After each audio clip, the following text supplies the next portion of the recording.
কলা পাতায় ইলিশ মাছ ভাজা বাঙালিদের অন্যতম ঐতিহ্যবাহী একটা রেসিপি। চলুন দেখে নেওয়া যাক আজকের রেসিপি কলা পাতায় ইলিশ মাছ ভাজা। এখানে পরিমাণ মতো কলা পাতা কেটে নিয়েছি। 5 পিসের মতো আমি টাটকা ইলিশ মাছ নিয়েছি। আপনাদের কম বেশি আপনারা পছন্দ মতো নিতে পারেন। মাছগুলোকে পরিষ্কার করে ধুয়ে এখানে আমি 2 চামচের মতো সাদা সর্ষে কালো সর্ষে দুটো মিলে কিন্তু বেটে নিয়েছি। আর নিয়েছি হলুদ গুঁড়ো, নিয়েছি 1/2 টিস্পুন, লঙ্কার গুঁড়ো 1 টিস্পুন, জিরে গুঁড়ো 1/2 টিস্পুন, আর নিয়েছি স্বাদ মতো লবণ। কাশ্মীরি লঙ্কার গুঁড়ো চাইলে দিতে পারেন, না চাইলে নাও দিতে পারেন। এখানে আমি কিন্তু অল্প ব্যবহার করেছি কালারের জন্য। আর দিয়েছি কাঁচা সর্ষের তেল। মশলার মধ্যে তেলটাকে দিয়ে ভালোভাবে ঠিক এইভাবে কিন্তু মাখিয়ে নিতে হবে। সুন্দরভাবে হাত দিয়ে মাখতে হবে। তারপর একে একে মাছগুলোকে ঠিক এইভাবে মশলার মধ্যে মাখিয়ে নিতে হবে। যত সুন্দরভাবে মাখাবেন খেতে কিন্তু অসাধারণ হবে। সমস্ত মশলা মাছের মধ্যে ঠিক এইভাবে কিন্তু ভালোভাবে মাখাতে হবে। কলা পাতার যে গন্ধ এবং সরিষার তেলের মিশ্রণে পড়লে কিন্তু ইলিশের স্বাদটা কিন্তু আরও দ্বিগুণ বেড়ে যাবে। যারা এখনও বানাননি প্লিজ একবার হলেও কিন্তু ইলিশ শেষ হয়ে যাওয়ার আগে বাড়িতে বানিয়ে নিতে পারেন। আশা করি আপনাদের ভালো লাগবে।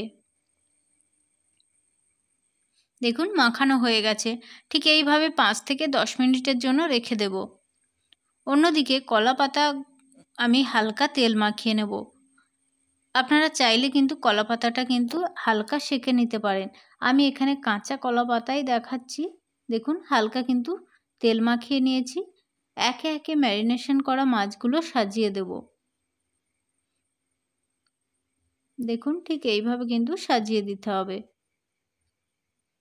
খুব সিম্পল আর সহজ রেসিপি, আপনারা খুব সহজেই কিন্তু বাড়িতে ঝটপট বানিয়ে নিতে পারেন। অনেক রকম ভাবেই তো ইলিশ মাছ ভাজা খেয়েছেন। একবার এইভাবে বানিয়ে দেখুন না, আশা করি আপনাদের ভালো লাগবে।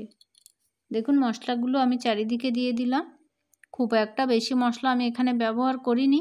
সব শেষে দিয়ে দিলাম দেখুন কয়েকটা চেরা কাঁচা লঙ্কা। কাঁচা লঙ্কা এখানে গন্ধের জন্য, ইলিশ মাছের মধ্যে যে কাঁচা লঙ্কা পড়লে দারুণ একটা সুন্দর গন্ধ আসে বন্ধুরা।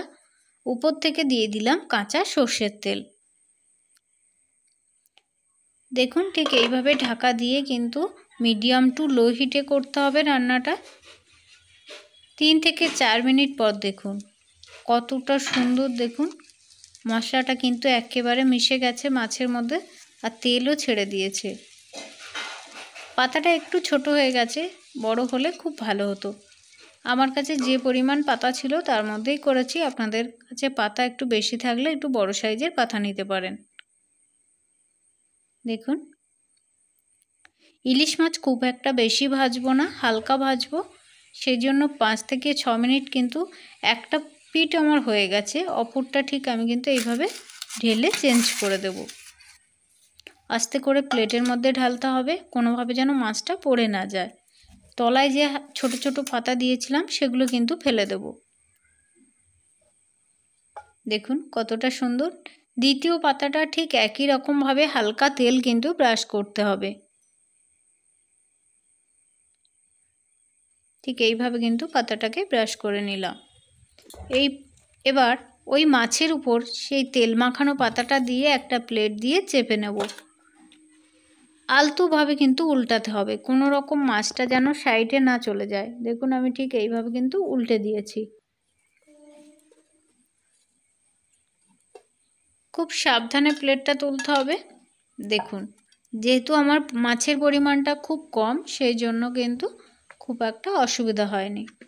উপর থেকে আবারও দিয়ে দেব কয়েক ফোঁটা কাঁচা সর্ষের তেল, দিয়ে আবারও গ্যাসে মিডিয়াম টু লো হিটে রান্না করে নেব।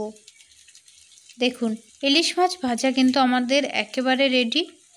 কতটা সুন্দর দেখুন কালার চলে এসছে। উপরে যে কালারটা হয়েছে ওটা মশলাটা জাস্ট, কিন্তু দেখুন কতটা সুন্দর হয়েছে,